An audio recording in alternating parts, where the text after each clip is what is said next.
tiens à le dire, dès le départ, je ne suis pas un élite. J'ai commencé à courir il y a un peu plus de 4 ans, en amateur, surtout sur route. D'abord pour le plaisir, puis le 10 km, le semi-marathon et enfin le marathon. Des entraînements avec une allure cible, un effort constant, souvent sur du plat. Loin du trail, avec un dénivelé, avec un effort au ressenti, c'est clairement pas mon terrain. Mon premier trail sur une distance intermédiaire, c'était le Vini Vici 27 km pour 600 mètres de dénivelé positif, en fin 2025. Et dans la foulée, je me suis inscrit à plusieurs trails, uniquement des courses locales, pour me faire ma propre idée. Le trail de Pignan, puis celui de Mirol.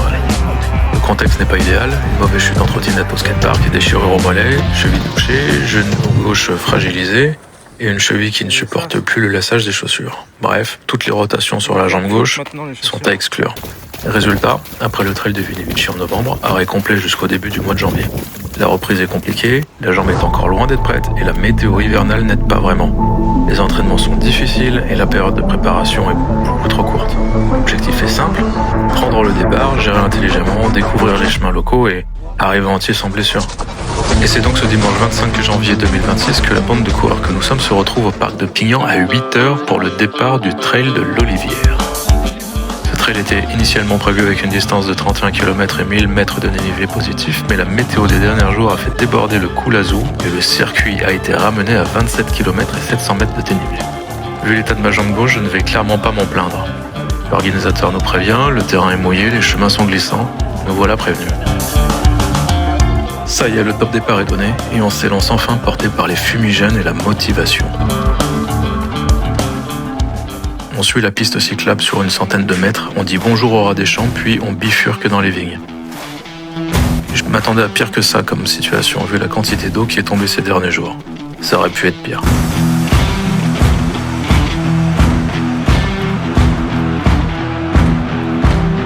En revanche, j'ai très vite des alertes sur la cheville. Les chemins et les flaques cachent parfois des trous et des cailloux et la mauvaise rotation du pied n'est jamais loin. Avant même la fin du 2e kilomètre, on attaque la première côtelette surnommée le mur du trail de Pignan avec une pente autour de 8-20%. Cette pente mérite bien son nom car le cardio monte aussi vite que le dénivelé et les 3 semaines d'arrêt se font clairement sentir.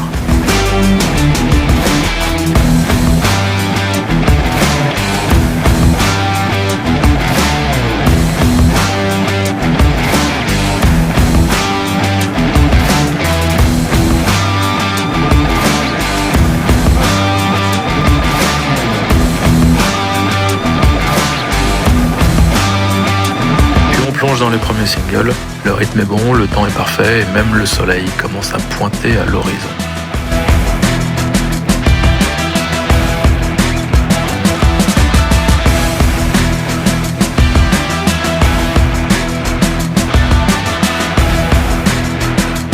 Donc pour le moment, les premiers kilomètres se passent plutôt bien, normal.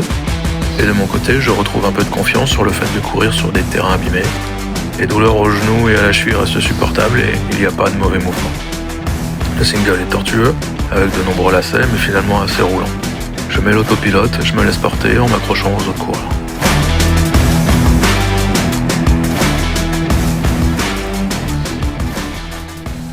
Au kilomètre 5, nous suivons le très beau chemin de la Châtaigneraie. Très jolie partie boisée, très agréable à courir.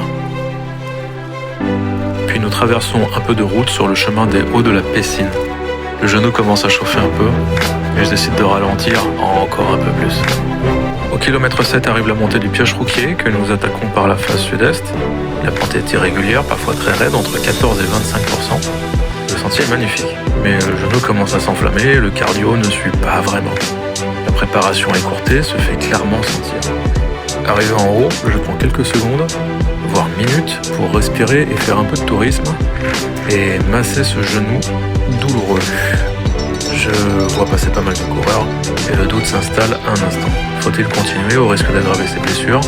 Ouais, je décide de continuer. Plus prudemment.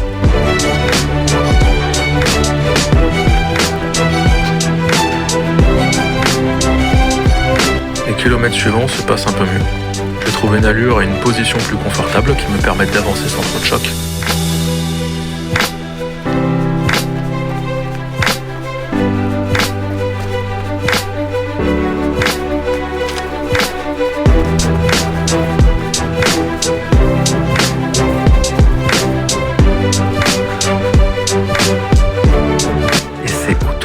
9e kilomètre que nous attaquons à nouveau la montée du Pioche-Rouquier, cette fois par la face nord.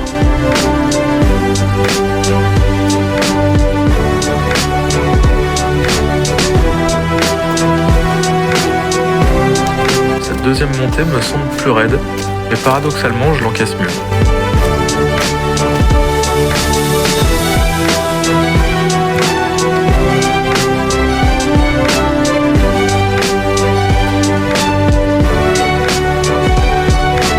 Pour récompenser l'effort, nous passons un peu plus loin devant une célébrité locale, le chêne de Védas, un arbre vieux de plus de 800 ans selon la légende.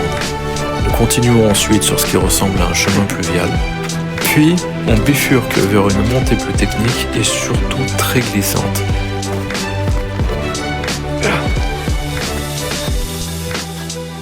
Je comprends enfin l'intérêt des bâtons en trail, avoir un appui pour se stabiliser, et surtout s'aider avec les bras dans les montées un peu compliquées.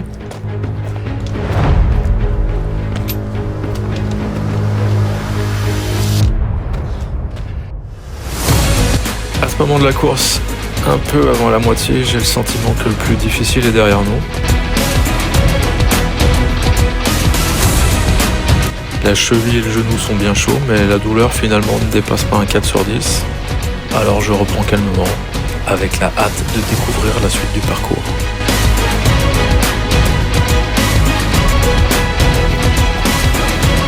On entre maintenant dans la garrigue entre Pignon et Murviel-les-Montpellier, en direction de Cournonterral.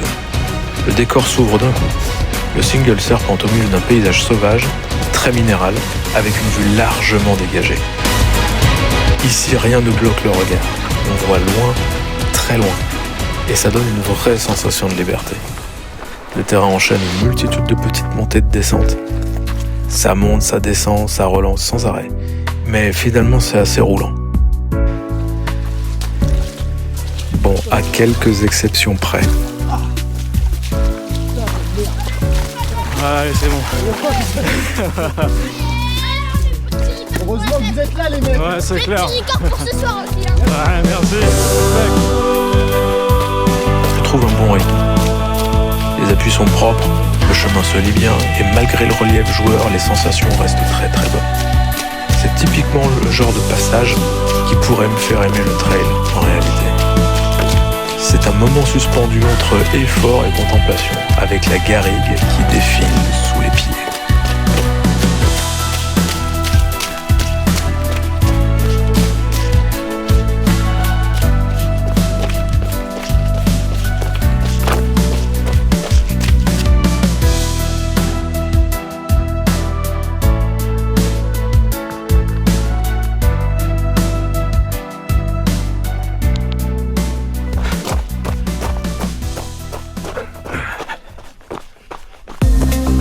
Les choses commencent à se préciser, car je cours maintenant sur un chemin que je connais bien, une partie de la boucle de 24 km que je faisais lors de mes entraînements précédents pour le Vinevici.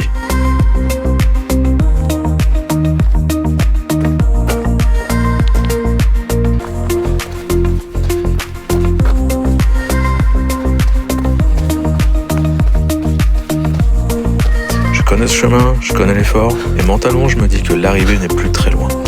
Autant d'éléments qui m'aident à maintenir l'effort. Nous sommes au 18e kilomètre, il reste encore 2 petits dénivelés à passer, puis ce sera la descente finale vers Pignon.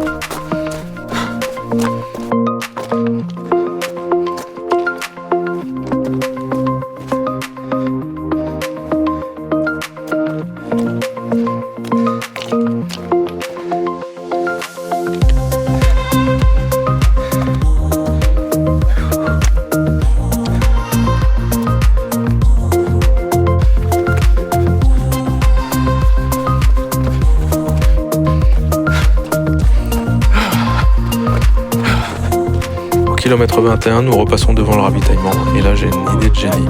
Mettre de l'eau pétillante dans ma flasque. Alors si vous vous posez la question, oui, c'est une très mauvaise idée. Mais une mauvaise idée qui m'a quand même bien fait marrer en chemin. Un peu plus loin, je trouve même le moyen de me tromper. Je tourne à gauche, alors qu'il fallait aller tout droit. Ça m'offre un petit aller-retour bonus.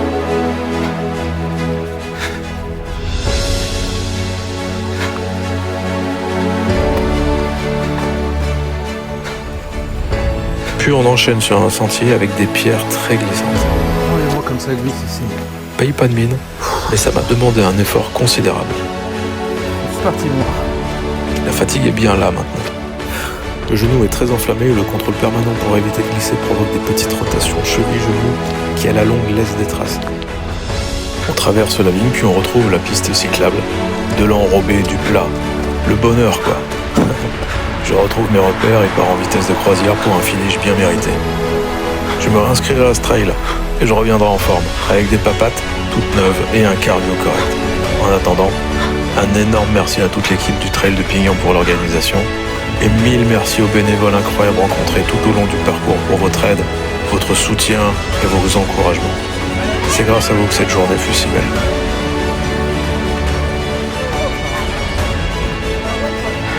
Repos bien mérité et rendez-vous très vite au Trail de Mirval ou sur la piste cyclable pour l'entraînement. À bientôt.